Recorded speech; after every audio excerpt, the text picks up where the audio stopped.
আসসালামু আলাইকুম গাইস, সুন্দর একটা অস্থির পানির একটা খেলা নিয়ে আসলাম। তো ওখানে তিনটা ছেলে দেখতে পারতেছেন, একজন ছেলে একসাথে ডুব দিবে, যে বেশিক্ষণ থাকতে পারবে, যে ফার্স্টে হবে। সামনে একটা বল দেখতেছেন, তাকে বলটা গিফট করা হবে, আর যে দ্বিতীয় হবে তাকে এই ছাতিটা গিফট করা হবে। 1 2 3।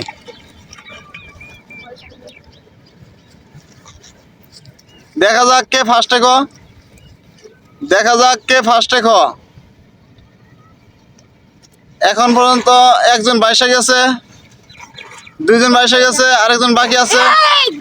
এই যে একজন ফার্স্টে হয়ে গেছে। তোমার নাম কি? বললো তার কাছে গেছে। তোমার নাম কি?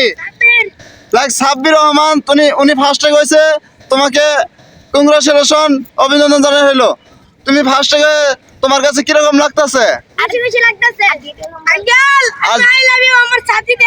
আর দ্বিতীয় নাম্বার তোমার নাম কি? চেষ্টা করছি ভালো গেছি যাই, তোমার জন্য একটা ছাতা গিফট।